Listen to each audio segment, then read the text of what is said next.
और अपने कर्मों को कोस रही थी। छोटा सा रूप बनाकर एक बंदर का हनुमान जी उसी वृक्ष के ऊपर बैठ गए थे।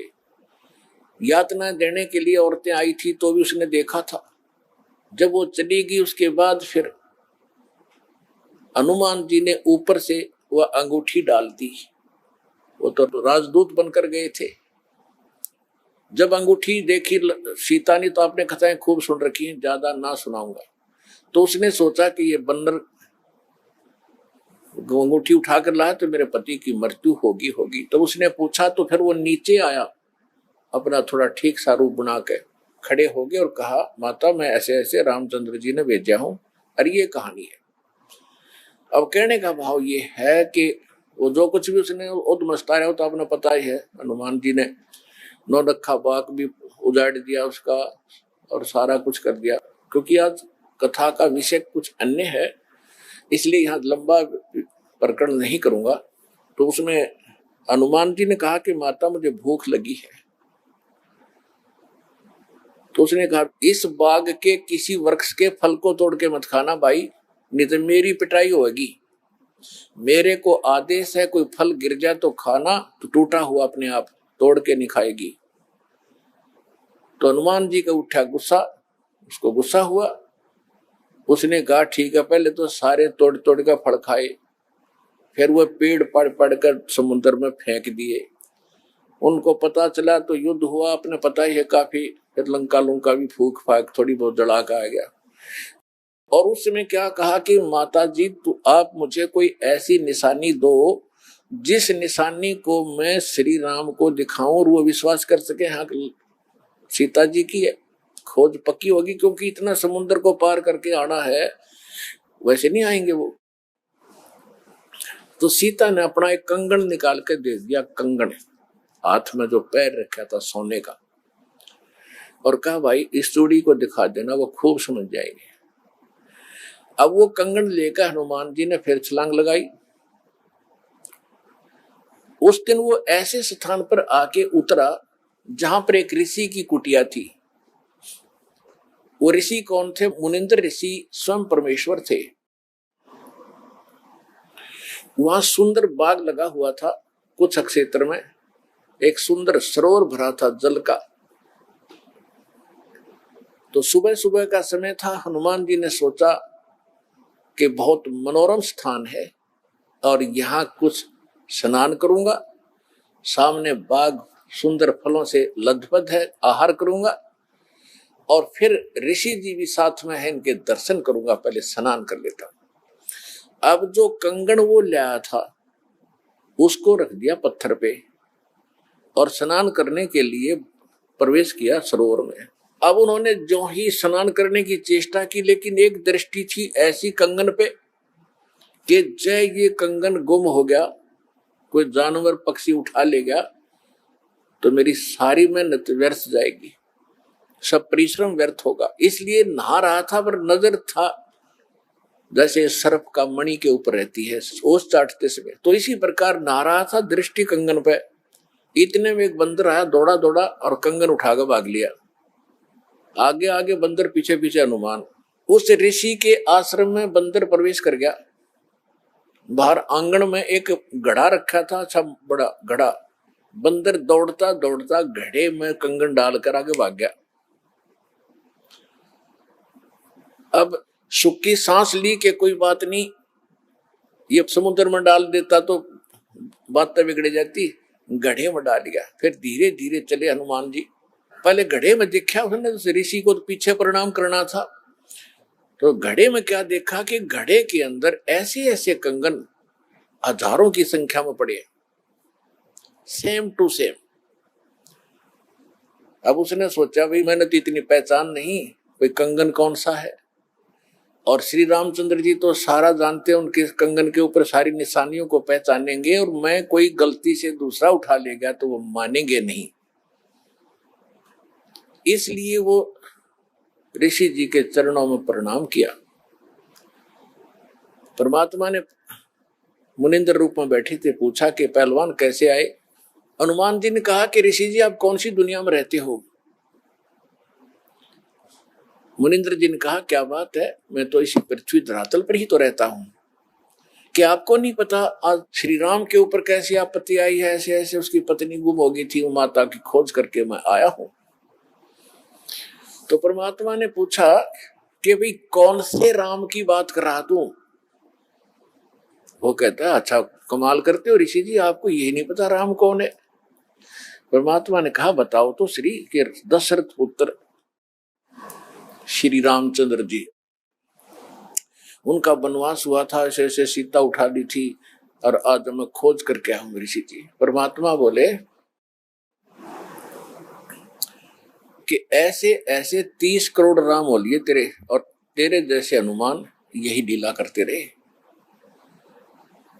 तो हनुमान जी ने सोचा कि ऋषि के साथ ज्यादा बहस करना उचित नहीं, और अपना काम करूं और चलूं। कहने लगे, ऋषि जी और बात छोड़ो आप, कि मेरे सामने एक समस्या आ गई है कि ऐसे ऐसे मैं कंगन लाया था माता के हाथ का, और वो कंगन मैं स्नान कर रहा था, बंदर ने उठा के आपके घड़े में डाल दिया। तो परमात्मा बोले, ले जा कंगन भाई, जा फिर अपना कर काम, जाओ हनुमान जी ले जाओ कंगन, निकाल ले जाओ, करो जो तूने करना। कहने लगे, जी समस्या ये है कि इसमें और भी बहुत से कंगन पड़े हैं, और इन कंगनों में पहचान नहीं कर पा रहा हूं मैं, मेरा वो भगवान सीता जी वाला कौन सा है। परमात्मा बोले, रे भले आदमी, तुम लाने वाला और तुझे पता नहीं, तो मैं क्या बताऊं, फिर खोज ले कौन सा है तेरा। तो चिंतित हो गया कि भगवान दया करो। परमात्मा बोले कि जौन सा चाहे वो उठा ले जा, और सेम टू सेम पाओगे, इसमें कोई दिक्कत नहीं। कैसे कैसे फिर ये कंगन आए कहां से आपके पास? कि अब सुन, मैं कथा सुनाऊंगा तेरे को। जैसे ये रामचंद्र जो आत्मा है, ये विष्णु जी की आत्मा है। ऐसे ऐसे न जाने कितनी बार धक्के खा लिए इसने, कितनी बार जन्म लिया, कितनी बार मर लिया। तो प्रत्येक त्रेता युग में ये ऐसा ही होता है, और मैं यहीं बैठा हूं जब का, मेरी तो बहुत युगों की आयु है, मैं यहां बैठा हूं। पहले इन बातों पर किसी को अविश्वास नहीं होता था। तो हनुमान जी से बताया कि तेरे जैसी आत्मा हनुमान ना जाने कितने बन करा दिए, और कितने ये ऐसे कंगन ले लेकर आए हैं, इसी प्रकार वो बंदर उठा के इसमें डालता रहा है। तो हनुमान जी ने पूछा कि हे ऋषिवर, मान लिया आपकी बात, जो कंगन लेकर हनुमान आता होगा, तो वो कंगन तो लेकर भी जाता होगा, कहाँ लेकर जाता है? इस घड़े में मेरी आशीर्वाद से ऐसी पावर है कि डुप्लीकेट कॉपी तुरंत बना देता है, एज इट इज, 1 के 2 कर देता है। और नहीं विश्वास है तो ले ये कटोरा उठा के कोई दिया, ले इसमें डाल के देख ले।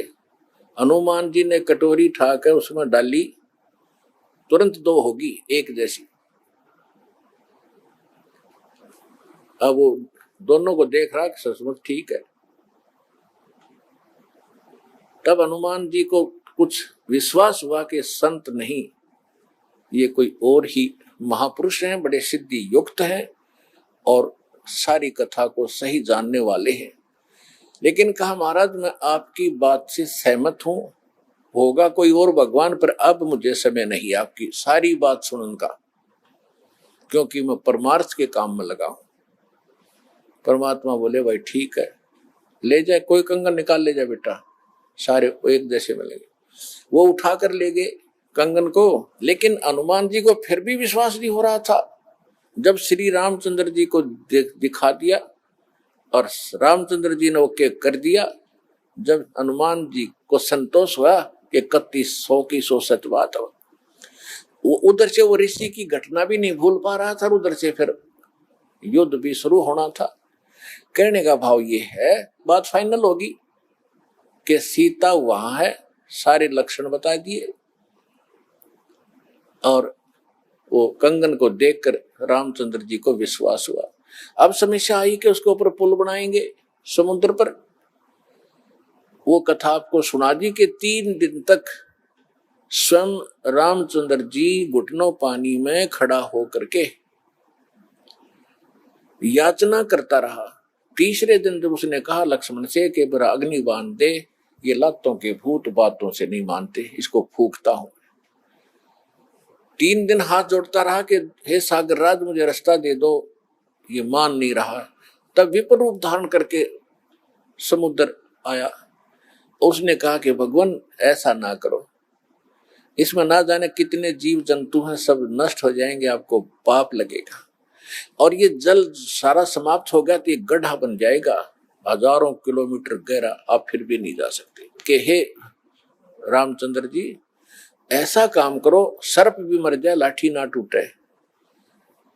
तो वो कारण जानना चाहा तो समुद्र ने बताया कि आपकी सेना में ये नल नील नाम के 2 ऐसे भक्त हैं जिनको इनके गुरुदेव का आशीर्वाद है कि इनके हाथों से पत्थर भी तैर जाते मेरे ऊपर, और कोई चीज यहाँ पर फ्लोट नहीं कर सकेगी। अपने आत्माओं यहाँ मान बढ़ाई खत्म करती है। और जितने भी वहां आसपास ऋषि महर्षि भगत लोग थे, वो विष्णु पुजारी होते ही थे उस टाइम।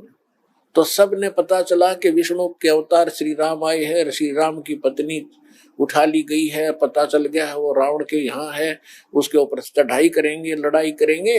वो मान नहीं रहा। तो नल और नील ये भगत सारे पहुंच गए सेना में, क्योंकि भगत तो हेल्प करें, दुखी ऐसा है कि। तो वो भी सेना में खड़ा पाया आगे दोनों। तो उनको बुलाया गया। रामचंद्र जी ने कहा भी नल नील कौन है, वो आगे आए। अब पुण्यात्माओं यहाँ मार खाता है इंसान, और परमात्मा इस प्रकार की जो हम गलतियां करते हैं, अपना भक्ति नाश करते हैं, उसके लिए सतर्क करते हैं। यहाँ पर क्या किया, नल और नील के मन में अभिमान आ गया, अहंकार आ गया कि आज हनुमान भी फेल, रामचंद्र भी फेल, क्योंकि पत्थर नहीं तर रहे, समुद्र पर पुल नहीं बन रहा। हमारे पास ऐसी शक्ति है कि पत्थर रखेंगे तैर जाएंगे, आज हमारी वाह वाह हो जाएगी। अंगद भी फेल, सुग्रीव भी फेल, जामवान भी फेल, ये फेल का चक्कर मारा जीव ने। तो उस दिन वो आए, ना मालिक याद किया। रामचंद्र जी ने पूछा कि तुम्हारे पास कोई ऐसी शक्ति है पत्थर तैर जाते? कहाँ जी है, कि ट्राई करके दिखाओ। उठाया पत्थर रखा, क्यों अभिमान था कि कर देंगे काम, वो डूब गया। दूसरा फिर रखा, वो भी डूब गया। तीसरा फिर रखा, वो भी डूब गया। अब रामचंद्र जी समुद्र की तरफ देख रहे हैं, विपर रूप में खड़े थे, ब्राह्मण रूप में, और ये कहना चाह रहे हो कि तू झूठ बोलता था, इनके पास कोई पावर नहीं। तभी समुद्र ने कहा, विपर रूप में खड़े समुद्र ने, क्योंकि ये देवता होते हैं, ये जल जो है ये देवता नहीं है, जल का कंट्रोलर एक देवता है, उसको वरुण कहते हैं। वो आकर खड़ा हो गया। तो वो कह रहा था कि हे नल नील, आज आपने गलती की भाई, आज तुमने अपना गुरु तो याद किए ही नहीं, तुमने तो नाश कर दिया बात का, करो याद उस मालिक को। तब उनको भी याद आया, कहाँ वाली गलती बन गई आज तक। तो यहाँ परमात्मा बताते हैं, जैसे माता गर्भ को रख यत्न बनाए, ठेस लगे तो छन हुए तेरी ऐसे भक्ति नसावे। जैसे किसी बहन बेटी को गर्भ रहा हो तो उसकी कितनी केयर टेक करती है वह, उस लाल को सफल करने के लिए कि मेरा गर्भ पूरा हो और बच्चे का मुंह देखूं मैं। तो वो कैसे चिंतित रहती है, चलते समय भी कहीं ऊंचे नीचे पर पैर ना रखा जा, भगवान मेरा बालक गर्भ खराब ना हो जा। रात को सोती है, करवट लेती है, तब भी एकदम उठ के उधड़क जाती है, कहीं बच्चे पर दाब ना आ गई हो, मेरा गर्भ ना खराब हो जाए। तो कहते हैं जैसे माता गर्भ को और रखे यतन बनाए, और ठेस लगे तो छन हो जाता है, तेरी ऐसे भक्ति नसावे। तो इस भक्ति रूपी गर्भ जो आज आपकी आत्मा में परमात्मा के सच्चे शब्द से पल रहा है, इसको इतना संयम से, इतना देखभाल से, यानी सावधानी से इसको परिपक्व करना पड़ेगा। जैसे माता गर्भ को रख है यतन बना, और ठेस लगे तो छन हो, तेरी ऐसे भक्ति नसावे। तो छोटी मोटी हम गलती कर देते हैं लापरवाही में, क्योंकि हमने इस लाल की कीमत का नहीं पता, जो आज हमारी आत्मा में सत भक्ति रूपी जो मालिक का मंत्र से गर्भ रह रहा है, यानी आत्मा प्रफुल्लित हो रही है, जो भक्ति रूपी जो लाल हमारे अंदर बन रहा है, इसको ऐसे संभाल के रखना है, ना अभिमान करना है, कोई मर्यादा भंग नहीं करनी है, नहीं तो फिर नुकसान हो जाएगा, आपकी भक्ति नष्ट हो जाएगी। अब उन्होंने परमात्मा को याद किया। रे नल नील यतन करे हार, तब सतगुरु से करी पुकार। रे नल नील यतन करे हार, तब सतगुरु से करी पुकार। जा सतरे खोलखी अपार सिंधु पे सिला तराने वाले। जा सतरे खोलखी अपार सिंधु पे सिला तिराने वाले। धन धन सतगुरु सत कबीर भगत की पीड़ मिटाने वाले। धन धन सतगुरु सत कबीर भगत की वो पीड़ मिटाने वाले। नल नील ने जब याचना की हृदय से, हे भगवान गलती बन गई, आपके हाथ में इज्जत है हमारी, तो उसी समय परमात्मा वहां प्रकट हो गए। थोड़ी सी दूरी पर सबने देखा कि वो कौन आ रहा सामने। नल नील ने भी देखा, ये तो मेरे गुरुजी आगे हमारी पुकार सुन ली इन्होंने। जब मुनिंदर जी निकट आए, सभी ने दंडोत प्रणाम किया, श्री राम ने, हनुमान ने, सब ने। हनुमान जी ने देख लिया, बाबा जी तो वही है भाई, ये तो बिल्कुल सही, ये तो शक्तिशाली ऋषि है। लेकिन उस समय और वार्ता करने का समय नहीं था, जो समस्या थी वह उनके सामने अड़ी हुई थी।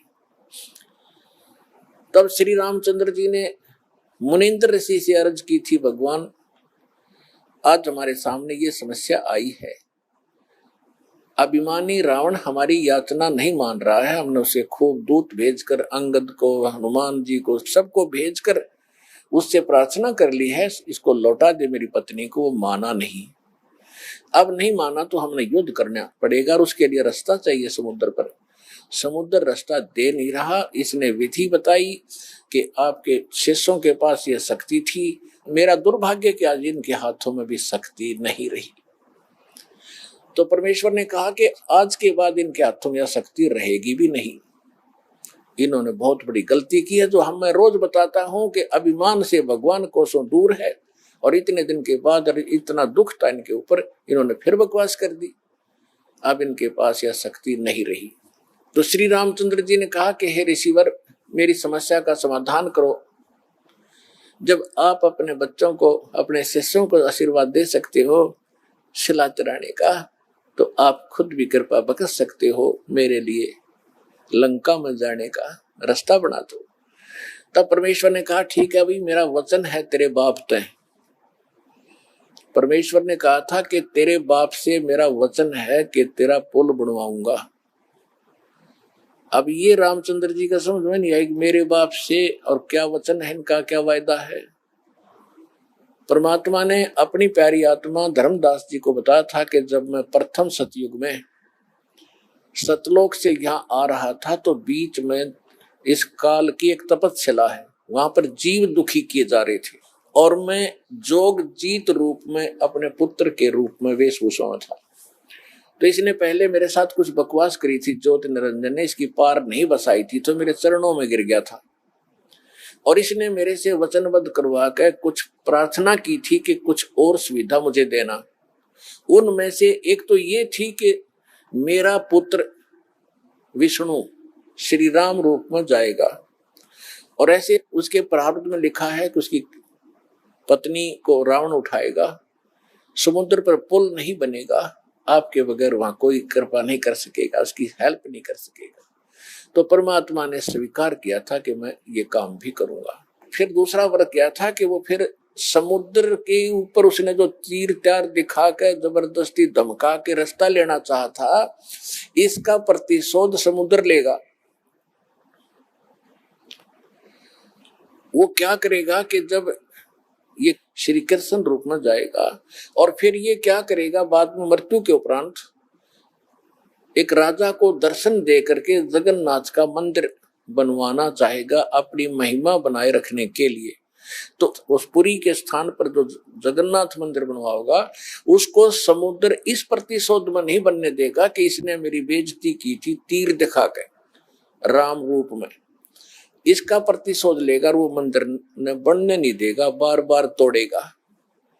आप उसका मंदिर बनवाना, क्योंकि बच्चे हट कर लेते हैं तो वो मानते नहीं है, तो इसलिए वो कह रहा था जी आप दया करिए, वो मानेगा नहीं। तब परमेश्वर ने कहा था तथास्तु। और भी कई चीजें कही थी कि दूसरा ये मांगा था कि 3 युगों में जीव थोड़े पार करना, क्योंकि परमात्मा ने कहा था कि मैं कलयुग या तेरे नीचे के लोकों में जाऊंगा और तूने सबको मिसगाइड कर रखा है, सच्चा भगवान सच्चा ज्ञान छुपा रखा है, मैं सच्चाई बताऊंगा और सबको ज्ञान दूंगा, ऐसी भक्ति और नाम दूंगा, सभी तेरे लोक से पार होकर सतलोक जाएंगे।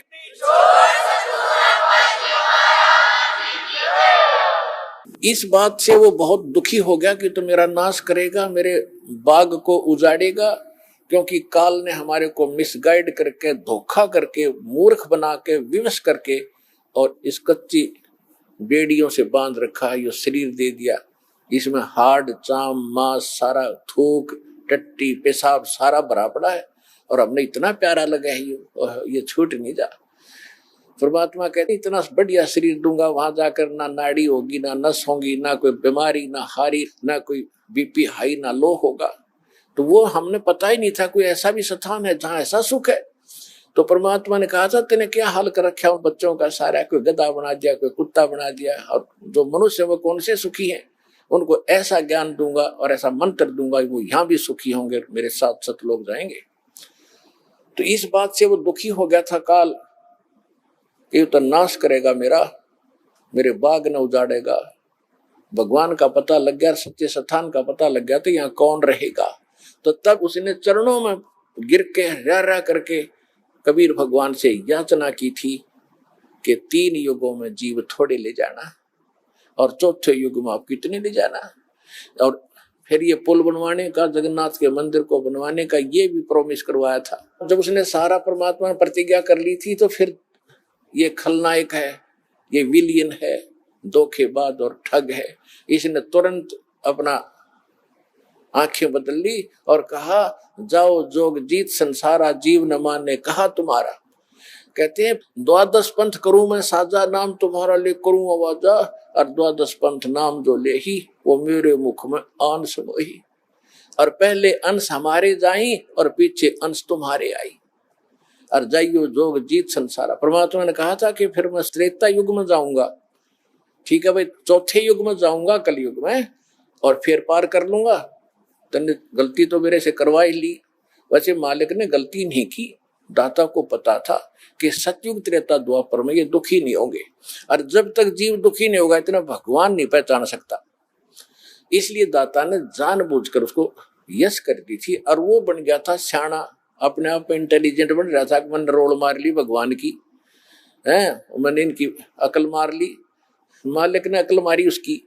अब वो क्या कह रहा था कि देख लेना कलयुग जब आएगा, पहले मैं अपने दूत भेज के ऐसा गलत प्रचार करवा दूंगा, ब्रह्मा विष्णु महेश तक सीमित कर दूंगा, कोई पत्थर कोई पानी कोई मंदिर कोई मस्जिद गुरुद्वारों में बांध दूंगा, और पहले अंश हमारे जाई पीछे अंश तुम्हारा आई, जाओ जोग जीत संसारा जीवन मन फिर कहा तुम्हारा। कि पहले मेरे दूत जाएंगे और सारा उल्टा ज्ञान उल्टा भगवान उल्टा विधान सबको बता देंगे, गलत मंत्रों से रटा देंगे। ये राधा स्वामी पंथ, धन धन सतगुरु पंथ, निरंकारी पंथ, ये रासाराम जैसे ये सारे नकली पंथ काल के चलाए हुए। तो परमात्मा को पता था कि इसने कर लेते सारे जुगाड़ अपने, और जब मेरा दास जाएगा ऐसे समय में जब इनके परिपक्व हो चुके होंगे सारे पंथ, इन्हें जो कहना सुनना होगा वो सब कह चुके होंगे, जो ज्ञान देना होगा वो दे चुके होंगे, जो नाम देना होगा वो नाम दे चुके होंगे। और जब मेरा दास जाएगा वो प्रमाणित करके दिखाएगा कि सच्चाई ये है झूठ ये है, तो 2 मिनट में मेरे बच्चे मुझे पहचानेंगे और मेरे पास आ जाएंगे।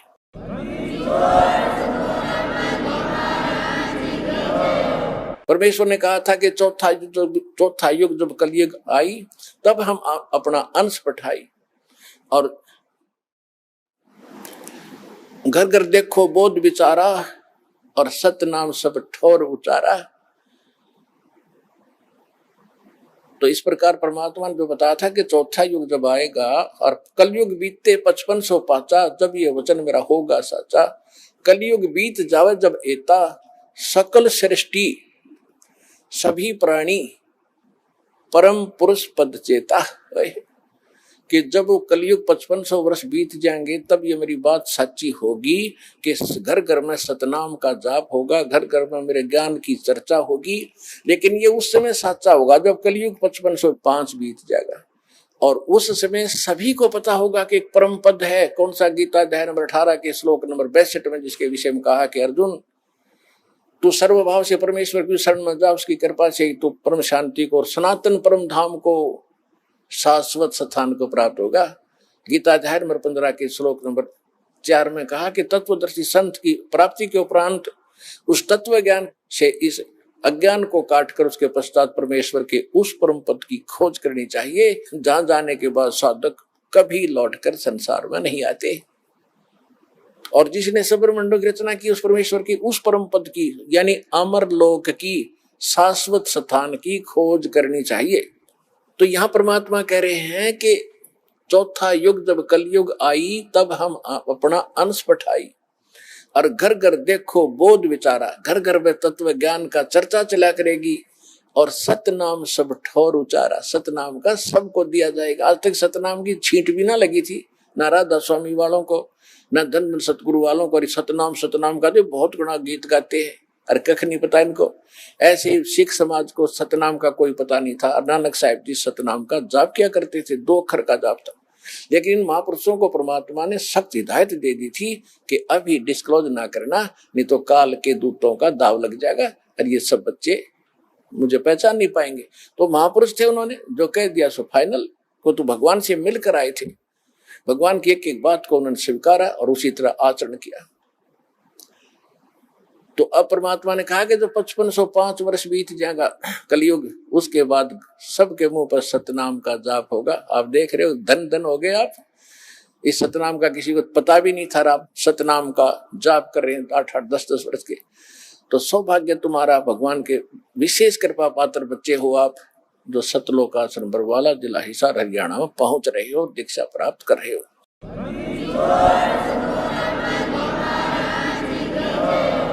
अब प्रसंग आया है कि परमेश्वर ने कहा था कि मैंने तेरे बाप से वचन कर रखा है, इसलिए मैंने आना पड़ा और ये पुल बनवाऊंगा मैं।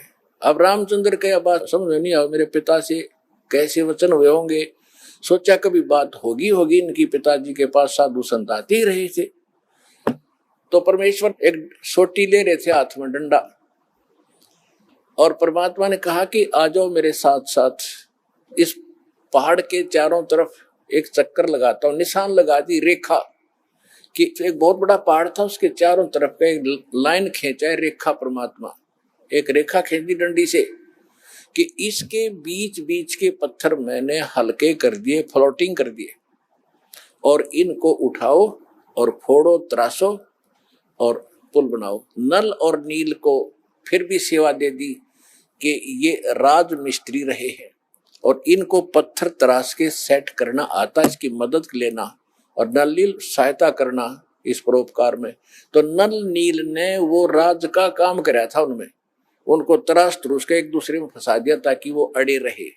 लेकिन आशीर्वाद कबीर भगवान मुनिंद्र जी का था, जिससे वो पत्थर तरे थे और लंका पर चढ़ाई करने के लिए समुद्र पर पुल बना था। धन धन सत गुरु सत कबीर भगत की, पीड़ मिटाने वाले। धन धन सत गुरु सत कबीर भगत की, पीड़ मिटाने वाले भक्त की, पीड़ मिटाने वाले भक्त की, पीड़ मिटाने वाले। धन धन सतगुरु सत कबीर भगत की, पीड़ मिटाने वाले। रहे नल नील यतन कर हार, तब सतगुरु से करी पुकार। रहे नल नील यतन कर हार, तब सतगुरु से करी पुकार। जा सत रेखा लिखी अपार सिंधु पे, सिला तिराने वाले। जा सत रेखा लिखी अपार सिंधु पे, सिला तिराने वाले। धन धन सतगुरु सत कबीर भगत की, पीर मिटाने वाले। डसी सर्प ने जब जा पुकारी, इंद्रमती अकुलाए। डसी सर्प ने जब जा पुकारी, इंद्रमती अकुलाए। आपने तुरंत करी सहाय, बेरूली मंत्र सुनाने वाले। आपने तुरंत करी सहाय, बेरूली मंत्र सुनाने वाले। धन धन सतगुरु सत कबीर भगत की, पीड़ मिटाने वाले। दामोदर सेठ के होते अकाज, अर्ज करी डूबता देख जहाज। दामोदर सेठ के होते अकाज, अर्ज करी डूबता देख जहाज। लाज मेरी रखियो ग्रीव नवाज, सिंधु से पार लंगाने वाले। लाज मेरी रखियो ग्रीव नवाज, समुद्र से पार लंगाने वाले। धन धन सतगुरु सत कबीर भगत की, पीड़ मिटाने वाले। कह कर जोड़ दीन धर्मदास, दरस दे पूर्ण करियो आस। कह कर जोड़ दीन धर्मदास, दरस दे पूर्ण करियो आस। मेटियो जन्म मरण की तरास, सत्य पद प्राप्त कराने वाले। मेटियो जन्म मरण की तरास, सत्य पद प्राप्त कराने वाले। धन धन सतगुरु सत कबीर भगत की, पीड़ मिटाने वाले। भगत की पीड़ मिटाने वाले, भगत की पीड़ मिटाने वाले। धन धन सतगुरु सत कबीर भगत की, पीड़ मिटाने वाले। अब जो प्रसंग चल रहा है, त्रेता युग में दाता ने कैसी लीला की। अब क्या होता है देखो पुण्यात्माओं, हम परमार्थी भी हैं, क्योंकि भगत का स्वभाव होता है कि वो परमार्थ पर ज्यादा रुचि रखता है, लेकिन परमार्थ के साथ साथ स्वार्थ भी होना चाहिए थोड़ा सा। वो स्वार्थ कौन सा? अपने कल्याण का, आत्म कल्याण का स्वार्थ भी चाहिए। अब हनुमान जी ने जब तो ताकत थी, पहलवान था, धार्मिक था, रामचंद्र जी की जल्दी लग रही थी, जब ऋषि रूप में परमात्मा इत्फाक वहां मिले और सारी लीला देख ली, और फिर ये भी देख लिया कि उसी ऋषि ने आकर समुद्र पर पत्थर करे आए, और फिर भी बुद्धि बनाया क्योंकि रामचंद्र जी का साथ लग रहा था। अब मालिक ने उसका उद्धार करना था उस प्यारी आत्मा का, क्योंकि ऐसी ऐसी पुण्यात्मा है जो परमार्थ के लिए कोई लेना न देना, उड़ा छाती ताणी मारो, मरूंगा और मारूंगा कि इसलिए रामचंद्र की पत्नी छुटवाऊंगा। और यति पुरुष थे, बाल ब्रह्मचारी थे, ऐसी लगन थी उसमें। तो कहने का भाव ये था कि फिर इस खुशी में कि रामचंद्र जी के साथ धाम जाऊंगा, वहां मेरी इज्जत होया करेगी। अब वो तो श्रद्धालु था, समर्पित था भगवान के लिए, लेकिन गलती या लग रही थी, और रामचंद्र ने परमात्मा पूर्ण मान बैठा था। अब आपने खूब कथा का पता है कि जब घरजाली और रानी बन गई, फिर उसने सबको इनाम दे रही थी। उसी लाइन में हनुमान भी खड़ा था, क्योंकि उन्हें बड़ी योगदान था, तो हनुमान जी को सच्चे मोती दे दिए। हनुमान जी ने उनका पहलवान था, इन्हें फोड़ फोड़ के गिर दिए तले। तो सीता को अच्छा नहीं लगा, कहने लगे रे बन्नर के बन्नर, तेरे को अकल भी नहीं इतनी कि तू पता कितने कीमती मोती थे, तेने क्या कर दिया, ये क्यों फोड़ डाले। उसने ये कहा कि मैं इसमें ये देख रहा था इन मोतियों में कहीं राम का नाम है तो मेरे काम है, नहीं तो मेरे काम नहीं है। तो वो कहने लगी तू रहा बंदर का बंदर, और बंदर तो खुद थी, जब अकल नहीं उसके अंदर इतनी भी। तो उसने उसको लताड़ दिया कि तू बंदर का बंदर है, तेरा ठिकाना यहाँ नहीं, तेरे तो जंगल में जाना चाहिए। हनुमान जी का ठेस लगी और उठा कर अपना लंगोट जा बैठा पहाड़ पे। अब बैठा एकला, यहां संसारिक परमार्थ करने से उसको क्या मिला, ये लोग इतना ही देते हैं। जब हम भगवान की शरण में होंगे और फिर परमार्थ करेंगे, परमात्मा हमारे साथ होगा, उस परमार्थ का फल अलग होगा। जब तक आप मनमुखी मंड रहे, किसी की सहारा ला दिया, किसी का उसको सहायता कर दी, वो तो फिर आपको कर देगा अगले जन्म में, वो भी अच्छी बात है, लेकिन वो रिजल्ट लास्ट में नल ही होगा जो आपके समक्ष है। आप कथाएं खूब पढ़ते रहे हो। अब बैठा भगत एकला, वृद्ध हो गया शरीर, एक पहाड़ पे। परमात्मा गए वहां पर, तब अन्य रूप बना लिया परमात्मा ने, अन्य रूप, और जाके कहा भी राम राम, अंजनी के पवन पुत्र राम राम। राम राम महाराज जी आ जाओ, बैठो। बैठ लिया। भाई कैसे हो, कौन है, क्या नाम है?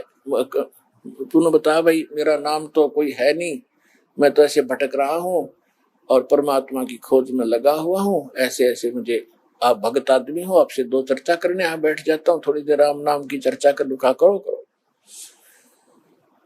कल जब हनुमान जी ने गुण गाए कि तीन लोग के भगवान आ रहे, दशरथ के पुत्र घर में रामचंद्र नाम उनका। परमात्मा बोले फिर भगवान ने आप क्यों छोड़े है, वैसा बढ़िया राम था तो तेरा, तो भगवान के लिए तो भटक रहा है, भगवान ने छोड़ा अयोध्या में, तो बैठा पहाड़ पे, फिर यह कौन सी समझदारी तेरी?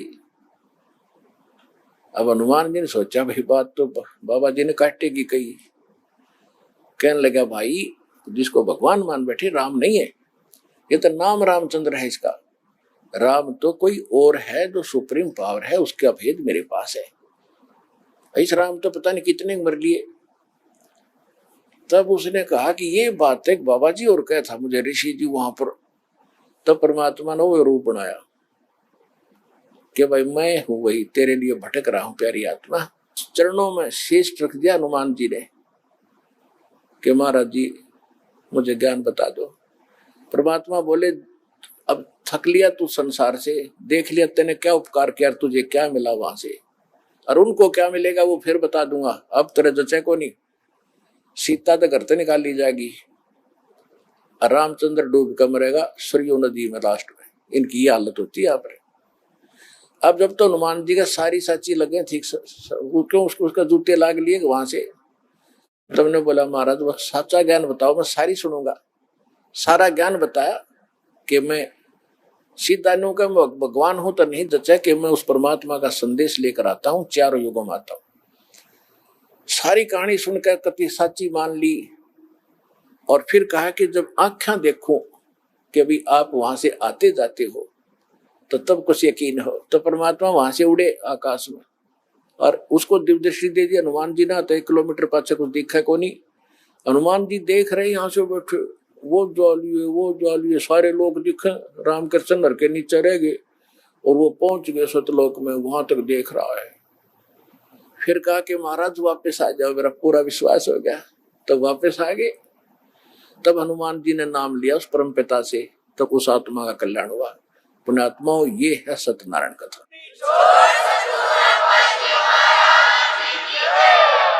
जैसे महर्षि वाल्मीकि जी थे, जिस समय सीता जी को निकाल दिया था घर से भगवान श्री रामचंद्र जी ने, वो गर्भवती थी। महर्षि वाल्मीकि जी के आश्रम में जाकर उन्होंने शरण ली, वहां रहने लगी, पुत्र को जन्म दिया। उसके बाद एक दिन जब वो उसका नाम लव रख दिया, जब लव 8-9 महीने का हो गया, वो 1 वर्ष का हो गया, सीता जी कपड़े धोने के लिए दरिया पर जाया करती थी प्रतिदिन, और बच्चे को पालने में सुला जाया करती थी, और वाल्मीकि जी से प्रार्थना करके जाती थी, पिताजी बच्चे का ध्यान रखना। कि जा बेटा मैं ध्यान रखूंगा। एक दिन ऐसा हुआ कि महर्षि जी समाधिस्थ हो गए थे और सीता और बच्चे को वहीं लेटाकर चली गई, ये कहकर के पिताजी ध्यान रखना। कुछ देर के बाद उसको ध्यान में आया कि पिताजी यानी ऋषि जी साधना कर रहे हैं, हो सकता है उसकी आंखें ना खुले, देर तक समाधि बने रहे, कहीं पीछे से कोई बच्चे को पशु पक्षी उठा ना ले जाए। ये सोचकर वापस बच्चे जाकर बच्चे को उठा लाई। वाल्मीकि जी जब समाधि अपनी साधना से उठे, देखा बच्चा है नहीं। अब वाल्मीकि जी ने देखा कि भी लड़की पहले दुखिया बहुत है और बच्चे के अभाव में या टक्कर मार मार कर मर जाएगी, मेरे से देखा नहीं जाएगा। इसलिए अपनी भक्ति शक्ति से उसने डाब के पत्ते तोड़े, कुश के, कुशा बोलते हैं, कुश बोलते हैं डाब को, एक घास होता है, डाब के पत्ते तोड़े, उनको ऐसे मला और अपनी मंत्र शक्ति से और पुत्र एक लड़का बना दिया और वो लेटा दिया वहां पर 1 वर्ष की आयु का।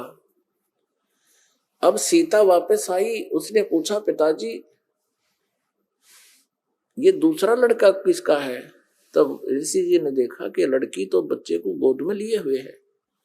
तब उसने कहा बेटी ये भी तेरा ही है। तब उसने सारी कहानी बताई कि बेटी तू कहकर गई थी कि बच्चे को ध्यान रखना और प्रतिदिन कह के जाती थी, आज मैं देर से समाधि से उठा तो मैंने सोचा लड़की बच्चे को यहीं लेटा कर गई होगी और बच्चा नहीं है, कोई उठा ले गया होगा पक्षी पशु और बेटी रोएगी, इसलिए मैंने ये एक पुत्र तेरे लिए और अपनी सबद शक्ति से बना दिया। अब दोनों को पाल। अब सीता ने उन दोनों को पुत्र रूप में पाला, उसका नाम कुश रख दिया। लव और कुश ये 2 पुत्र थे। तो कहने का भाव यह है कि ऐसे चमत्कार जो होते हैं इनको बोलते हैं परिचय, इसको पर्चा बोलते हैं, चमत्कार बोलते हैं। इन चमत्कार मात्रों से इन चमत्कारों मात्र से हम परमात्मा नहीं मान सकते प्रत्येक व्यक्ति को। इसके साथ साथ और बहुत से भी लक्षण होते हैं। अब कहते हैं जगत का पेखना पेख्या धनी का नाम ना लेखा। अब एक दूसरे के सिर पर धरे बैठे, उसने ऐसे कर दिया, उसने ऐसे कर दिया, किंतु जो करने वाले का तो जिक्र भी नहीं। तो इस प्रकार वो त्रेता युग में आए थे भगवान मुनिंदर रूप में परमात्मा। उस समय नल नील को स्वस्थ किया और श्री रामचंद्र जी के ऊपर जो पहाड़ जैसा दुख था वो पुल बनवाया। और परमात्मा कहते हैं कि धर्मदास जी को समझाते हैं कि तुम इन राम कृष्ण को भगवान मान बैठे, किस आधार से? एक छोटे मोटे इनकी लीला देखकर। कैसे कि श्री कृष्ण जी को तुमने राम मान लिया, भगवान मान लिया कि उसने गोवर्धन पर्वत उठा लिया, गिरिराज बोलो जिसने। और आपके पुराण बताते हैं, आप खुद कथा सुनते और सुनाते हो कि शेष नाग सारी सृष्टि न ठारा, जिसको ऊपर पृथ्वी भी सारे लोग ग्रह भी प्रह भी। तो एक पहाड़ के ठाण तो भगवान मान लिया, तो शेष नाग क्यों नहीं माना तुमने परमात्मा? और फिर आप ये भी कथा सुनते हो श्री राम के उसमें के द्रोणागिरी उठा कर ले आए भगवान श्री ये हनुमान जी द्रोणागिरी उठा ले आए। तो इनमें भगवान हनुमान भगवान क्यों नहीं? क्या बताते हैं कि गोवर्धन श्री कृष्ण धारो और द्रोणगिरी हनुमंते, शेष नाग सब सृष्टि उठारा, इनमें कौन भगवंते। फिर क्या बताते हैं? कहते हैं समुद्र पाट लंका गयो, वो सीता को भरता रे, और अगस्त ऋषि ने ये 7 पी लिए, इनमें कौन करता रे। एक अगस्त ऋषि वे हैं जिनमें ऐसी सिद्धि थी कि उन्होंने एक घूंट में 7 समुद्रों को पी लिया था, खत्म खाली कर दिया था इसको। फिर प्रार्थना करी तो वापस उसको छोड़ा था। तो परमात्मा कहते हैं तुम मानते हो कि श्री रामचंद्र जी ने समुद्र पर पुल बना लिया इसलिए भगवान मान लिया। कहते अगस्त ऋषि ने 7 पी लिए थे, वो क्यों ना भगवान माना। फिर कहते काटे बंधन विपत में, कठिन कियो संग्राम, चिन्हो रे नर प्राणिया, ये गरुड़ बड़ो के राम। ओए होए, कहते तुम्हारा भगवान श्री रामचंद्र, जिसको तुम भगवान मानते हो, वो तो नागपाश में आगे थे सारी सेना सब समेत, और गरुड़ ने आकर तुम्हारे भगवान का बंधन काटा था श्री राम का। तो गरुड़ बड़ा हुआ, तुम्हारा श्री राम बड़ा हुआ, कुछ तो बुद्धि तो काम ले लो। भजन करो उस रब को जो दाता है कुल सबका, भजन करो उस रब को जो दाता है कुल सबका। वो है कबीर इज गॉड, धानक रूप रहा करतार, अनंत कोट ब्रह्मांड का, एक रति नहीं भार, और सतगुरु पुरुष कबीर हैं ये कुल के सर्जनहार। हम सुल्तानी नानक तारे दादू को उपदेश दिया, जात जुलाहा भेद नहीं पाया, वो काशी माए कबीर हो। बोलो सतगुरुदेव।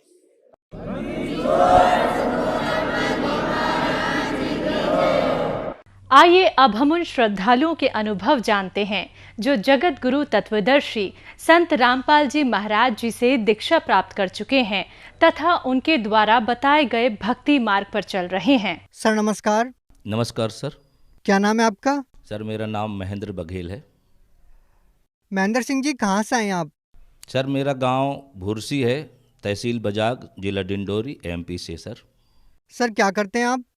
सर मैं ग्राम पंचायत में सचिव के पद पर काम करता हूं सर। सर संत रामपाल जी महाराज जी से नाम दीक्षा लेने से पहले आप क्या भक्ति साधना करते थे? सर जन्म से ही कबीरपंथी, नकली कबीरपंथी मेरा जन्म था। उस हिसाब से दामाखेड़ा गद्दी से नामोपदेश ले रखा था और इसके साथ साथ सभी देवी देवताओं की पूजा भी करता था। सर जैसा कि आपने बताया कि पहले भी आप कबीर पंथ से जुड़े हुए थे, दामाखेड़ा पंथ से, और संत रामपाल जी महाराज जी भी एक कबीरपंथी संत है। तो सर जब आप पहले से कबीर पंथ से जुड़े हुए थे तो आपको संत रामपाल जी महाराज जी से नाम दीक्षा लेने की क्या जरूरत आन पड़ी? जी सर, ये बहुत महत्वपूर्ण बात आपने पूछा सर। इतनी भक्ति करने के बाद भी सर लगभग 13-14 साल से ही हमारे घर में परिवार सहित भूत प्रेत का बाधा था, प्रकोप था, जिससे हम काफ़ी दुखी थे सर। और इसी दौरान ये भक्ति सब कर कर के भी मेरे 2 बार पैर टूटा और मेरी छोटी सी बेटी थी लगभग 10 वर्ष की, उसकी मृत्यु हो गई सर। तो मैं सारे झाड़ फूँक करने वालों से ये सब झाड़ फूँक करवा डाला था, लेकिन फिर भी कोई राहत नहीं थी सर। सर जो पहले आप भक्ति कर रहे थे उस भक्ति को करते करते भी आपके जीवन में बहुत सारी परेशानियां थी, तो आपके जीवन की जो ये कठिनाइयां थी वो कैसे दूर हुई? सर मैं छत्तीसगढ़ गया हुआ था जहाँ मेरी बड़ी बहन रहती है, वहाँ से मुझे ज्ञान गंगा पुस्तक मिला। उसको मैं पढ़ पढ़ के और रोने लगा सर। उसके बाद टीवी में भी संत रामपाल महाराज जी का सत्संग देखने लगा। इस दौरान मेरे को भरोसा हो गया कि मेरा संकट यदि दूर होगा तो यहीं पर होगा, अन्य कोई जगह में मेरा संकट का समाधान नहीं है। सर जब आपने संत रामपाल जी महाराज जी से नाम दीक्षा ली तो आपके जीवन में जो कठिनाइयां थी, आपके जीवन में जो परेशानियां थी, क्या वो संत रामपाल जी महाराज जी से नाम दीक्षा लेने के बाद दूर हुई? जी सर, मैं अपने इष्ट मित्र के साथों में बरवाला सतलोक आश्रम बरवाला हरियाणा में जाकर के और वहाँ नाम दीक्षा लिया। नाम दीक्षा लेने के बाद सद्गुरु संत रामपाल महाराज से आशीर्वाद प्राप्त हुआ। उन्होंने आशीर्वाद देते समय मैं कहने ही वाला था कि बंदी छोड़ भगवान, मैं बहुत दुखी था, इस कारण से इतने दूर आया हूँ। वो कह नहीं पाया और उन्होंने मेरे सिर पे ऐसे आशीर्वाद, ऐसे हाथ रखे और बोले, बेटा आज के बाद तेरे शरीर में और तेरे घर में कोई कष्ट नहीं रहेगा। ये उन्होंने कहा और आगे कहा कि बेटा मर्यादा का ध्यान रखना, जो नियम यहाँ बताई जाती है उनका पालन जरूर करना। ये गुरुजी से आशीर्वाद मिला और तभी से मेरे घर में जो कष्ट होता था, मेरे घर छत में भूत नाचते थे, वो बाधा खत्म हो गया और सतनाम प्राप्त होते ही मेरे शरीर के, मेरे घर में जो भी परिवार सहित जो कष्ट था वो खत्म हो गया। ये सदगुरु संत रामपाल महाराज जी से नाम दीक्षा लेने के बाद मुझे प्रथम लाभ हुआ। सर, संत रामपाल जी महाराज जी से नाम दीक्षा लेने के बाद आपके जीवन की जो कठिनाइयाँ थी वो दूर हुई, तो हम आपसे ये जानना चाहेंगे कि संत रामपाल जी महाराज जी से नाम दीक्षा लेने के बाद और क्या लाभ मिले। सर, मैं नशा भी करता था सर, सभी प्रकार के नशा से ग्रसित था। इस कारण से मेरे परिवार के लोग, घर के लोग बहुत दुखी थे। मैं नशा लगभग 18-19 साल से समस्त प्रकार के नशा करता था, जिससे काफ़ी दुखित भी था। मेरे घर के लोग भी दुखित थे। और वो सदगुरु संत रामपाल महाराज जी से नाम दीक्षा लेने के बाद वो सभी प्रकार के नशा मेरे से छूट गया, उनकी तरफ मेरा इच्छा भी नहीं गया सर। इसके बाद 13-14 साल से मुझे बवासीर की बीमारी थी, जिससे काफ़ी तकलीफ था। खून जाता था, जिससे मैं कई प्रकार के भोजन जैसे घी, दूध, मिर्ची का सेवन नहीं कर पाता था। फ्रेश होने में काफ़ी तकलीफ होती थी। जो बीमारी सदगुरु संत रामपाल महाराज जी से नाम दीक्षा लेने के बाद मुझे पूरा आराम मिल गया सर। अगला लाभ मुझे, मेरी पत्नी के कमर में अत्यंत दर्द था, जिसके कारण वो अगर बैठ गई तो उठना मुश्किल था और उठ गई तो बैठना मुश्किल था और सोना भी हराम हो गया था उनको। तो ऐसे खाना बनाते बनाते शाम को 2 ईंट को चूल्हा में तपा लेती थी और रात के समय सोते समय दोनों ईंटा को ऐसे कमर में रख के सोती थी। बहुत इलाज करवा डाला था, झाड़ फूक भी करवा डाला था, इसके बाद भी उन्हें कोई आराम नहीं मिला था। वो भी सदगुरु संत रामपाल महाराज से नाम दीक्षा लेने के बाद वो पूरी तरह से आज आराम है, उनको कोई दिक्कत नहीं है सर, बगैर किसी दवाई गोली किए बिना। अगला लाभ सर, एक गाय था मेरे यहाँ जो पहले बार गाभिन था और गाभिन होने के बाद इसके बाद वो सूखना शुरू हो गया। सूखते सूखते फिर वो उसको प्रतिदिन उठाते थे, 3-4 लोग उठाते थे, ज़्यादा कमज़ोर हो गया। तो ऐसे एक दिन उसको उठाने के बाद वो चरते चरते और कहीं थोड़ी दूर चली गई और वो वहीं गिर गया। तो शाम को पता चला कि वो वहाँ गिरा हुआ है। तो 2-4 लोग जाके उसको उठा देखे, लेकिन वो उठी नहीं और वो संभल के बैठ भी नहीं पाई। तो मुझे खबर दी, क्योंकि मैं दूर रहा हूँ काफ़ी, लगभग 70-80 किलोमीटर दूर में रहा मैं। मुझे फ़ोन आया कि ऐसे ऐसी बात है, आज गाय जो है दूर गिर के और वहीं जो है फूल गया है, मुंह से फेफड़ा मतलब गाजा निकल रहा है। तो मैं गया, वापस घर पहुंचा लगभग 8-9 बजे रात में और 10-15 लोगों को लेकर वहां गया। और वहां जब संभाल देखते हैं तो वो संभलता नहीं था, पूरा फूल गया था। तो मेरे दिल में गुरुजी याद आ गए, संत रामपाल महाराज जी। मैंने कहा आज ये गाय बचेगी नहीं और यदि जीवित भी रहेगा तो इसको जंगली जानवर खा देंगे। मेरे दिल में गुरुजी के प्रति प्रेम आया और मैं ख्याल कर लिया कि गुरुजी का दिया हुआ चरणामृत और प्रसाद देते हैं नामोदेश के समय, उसको मैं उसके मुंह में हाथ डाल के और उन्हें खिला पिला दिया और हम घर आ गए। 4-5 बजे जिस गाय को हम 10-15 लोग भी बैठाल भी नहीं पाए, फूल गया था, मरने की हालत में पूरी का गार में थी, वो गाय 4-5 बजे सुबह खुद ही उठ के घर आ गई। इसके बाद 1 महीना के बाद एक बच्चे को जन्म दे दिया सर। ऐसा चमत्कार देखा मैं सदगुरु संत रामपाल महाराज जी का चरणामृत में और प्रसाद में सर। जैसा कि आपने बताया कि संत रामपाल जी महाराज जी से नाम दीक्षा लेने से पहले आप नशा करते थे, तो सर ऐसा एक व्यक्ति के जीवन में क्या बदलाव होता है कि जो भी व्यक्ति संत रामपाल जी महाराज जी से नाम दीक्षा लेता है वो नशा छोड़ देता है? सर ये बहुत महत्वपूर्ण विषय है सर। सदगुरु संत रामपाल महाराज शास्त्रानुकूल साधना बताते हैं, उनके आशीर्वाद मात्र से हमारी जो कोशिश से रहते हैं वो हम कर नहीं पाते, जो उनके आशीर्वाद मात्र से ही समस्त प्रकार के बुराई, नशा सब समाप्त हो जाते हैं। सर जो व्यक्ति नशा करते हैं और वो चाहकर भी नशा नहीं छोड़ पा रहे हैं, तो क्या अगर वो आपकी तरह संत रामपाल जी महाराज जी से नाम दीक्षा लेते हैं तो क्या उनका भी नशा छूट जाएगा? बिल्कुल सत्य है सर।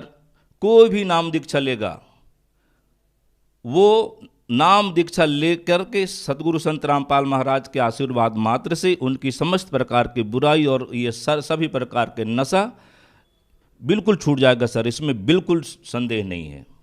सर जैसा कि आपने बताया कि पहले आप दामाखेड़ा पंथ से जुड़े हुए थे वो भी एक कबीरपंथी है और संत रामपाल जी महाराज भी एक कबीरपंथी संत है। तो सर, दामाखेड़ा पंथ में और संत रामपाल जी महाराज द्वारा दी गई भक्ति साधना में आपको क्या भिन्नता नजर आई? सर, दामाखेड़ा वालों में और सदगुरु संत रामपाल महाराज में धरती और आसमान की तरह सा सर अंतर है सर। जैसे कि दामाखेड़ा वाले कबीर साहब को एक सदगुरु रूप में मानते हैं, पूर्ण परमात्मा नहीं मानते, जबकि सदगुरु संत रामपाल महाराज कबीर साहब को पूर्ण परमात्मा मानते हैं और चारों वेद, हमारे चारों धर्म के जो धार्मिक वेद पुराण है उन सबू में कबीर साहब को पूर्ण परमात्मा सिद्ध करके सदगुरु संत रामपाल महाराज ने बताए हैं सर। दामाखेड़ा गद्दी से मैं पूर्व में भी जुड़ा हुआ था, वहीं उन्हीं के बताए हुए मार्ग पर पूजा प्रार्थना करता था। इसके बाद भी मेरी जो संकट था, भूत प्रेत बाधा था, वो नहीं टल पाया और जिसको सदगुरु संत रामपाल महाराज ने बिना झाड़ फूक के नाम उपदेश देकर, आशीर्वाद देकर ही समाप्त कर दिया सर। तो सर, जो लोग आज भी दामाखेड़ा पंथ से जुड़े हुए हैं और उनके द्वारा दी गई भक्ति साधना कर रहे हैं, उन लोगों को आप क्या कहना चाहेंगे? दामाखेड़ा गद्दी से कबीर पंथ मानने वाले सभी भाई बहनों से मेरी प्रार्थना है कि दामाखेड़ा में किसी प्रकार के समाधान नहीं है, न ही वहाँ सतभक्ति है, केवल मात्र वहाँ चौका आरती का प्रावधान है जो परंपरागत है, सही नहीं है। जबकि सदगुरु संत रामपाल महाराज ने कबीर सागर से सिद्ध करके दिखाया है कि कबीर साहब पूर्ण परमात्मा हैं। दामाखेड़ा वाले नाम के कबीर पंथी हैं, उनको कबीर साहब के विषय में कोई नॉलेज नहीं है, वहाँ कोई समाधान नहीं है, जबकि संत रामपाल महाराज के पास सभी प्रकार का समाधान है। जीते जी भी सभी प्रकार के सुख और मरने उपरांत मोक्ष का मार्ग सतलोक की प्राप्ति ये सतभक्ति से होगी। कबीर साहब कहाँ से आए थे, उनको कैसे प्राप्त किया जा सकता है, ये सदगुरु संत रामपाल महाराज के पास सभी प्रकार का समाधान है, उन्होंने सिद्ध करके दिखाया है। आप आइए और उनसे नाम दीक्षा लेकर के अपने कल्याण करवाइए। सर, जो व्यक्ति संत रामपाल जी महाराज जी से नाम दीक्षा लेना चाहते हैं, वो उनसे नाम दीक्षा कैसे ले सकते हैं? सर, आप सत्संग देखें और अधिक जानकारी के लिए एक निःशुल्क पुस्तक ज्ञान गंगा मंगवाएं, उनको पढ़ करके सत्संग से ज्ञान अर्जित करके, समझ करके, और प्रत्येक जिलों में सदगुरु संत रामपाल महाराज का नामदान केंद्र है। आप आइए और नाम दीक्षा लेकर के अपने अनमोल जीवन का कल्याण करवाइए। बहुत टीवी चैनलों पर सदगुरु संत रामपाल महाराज का सत्संग आता है, उनके नीचे एक पीली पट्टी चलती है जिसमें नंबर दिए हुए हैं, उन नंबरों पर कांटेक्ट करके और आप नाम दीक्षा लेकर के अपने कल्याण करवाइए। जी धन्यवाद। नमस्कार सर, धन्यवाद सर आपको।